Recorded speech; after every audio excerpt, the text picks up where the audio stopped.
Hi friends, good afternoon. எல்லோரும் எப்படி இருக்கீங்க? இன்றைக்கி நம்ம வீட்டில் லஞ்சுக்கு அப்புறம் சாப்பிட்றதுக்கு ஒரு ஜெல்லி டிசர்ட் பண்ணேன். அது இந்த புட்டிங் மாதிரி பண்ணியிருந்தேன்.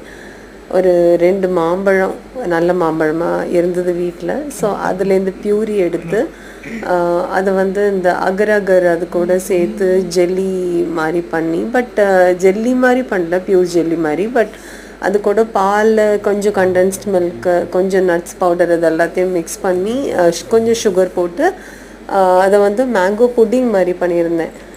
ரொம்ப சூப்பராக இருந்தது. வெரி சிம்பிள் ரெசிபி தான். நம்ம அகர் அகர் யூஸ் பண்ணி பண்ணுற அதே ரெசிபி தான். பட் ஒரு 1/2 லிட்டர் பாலை நல்லா தண்ணி விடாமல் காய்ச்சிட்டு அதில் அந்த மேங்கோ பியூரி, நம்ம பவுட்ரு பண்ணி வச்சுருக்கிற நட்ஸு, சுகர், அதுக்கப்புறம் இந்த அகர் அகர் மெல்ட் பண்ண அந்த வாட்டர், அந்த சொல்யூஷன், இது எல்லாத்தையும் போட்டுட்டு அதுக்கப்புறமா நல்லா மிக்ஸ் பண்ணிவிட்டு நம்ம வந்து ஃப்ரிட்ஜில் அதை ரெஃப்ரிஜரேட் பண்ணி எடுத்தோம்னா இந்த மாதிரி புட்டிங் கன்சிஸ்டன்சியில் கிடைக்கும்.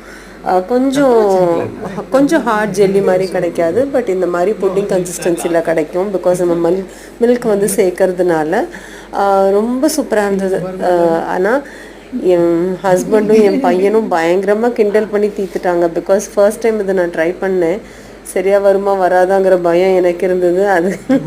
அதுக்கு மேலே அவங்க 2 பேரும் நான் புட்டிங் கட் பண்ணும்போது செவத்தையாக பார்த்துட்டு இருந்தாங்க. கீழேருந்து எகிரி போய் செவத்தில் ஒட்டிக்கும்னு சொல்லிட்டு பயங்கரமாக ஓட்டிகிட்டு இருந்தாங்க கிண்டல் பண்ணி. பட் சூப்பராக இருந்ததுங்க. ட்ரை பண்ணி பாருங்கள்.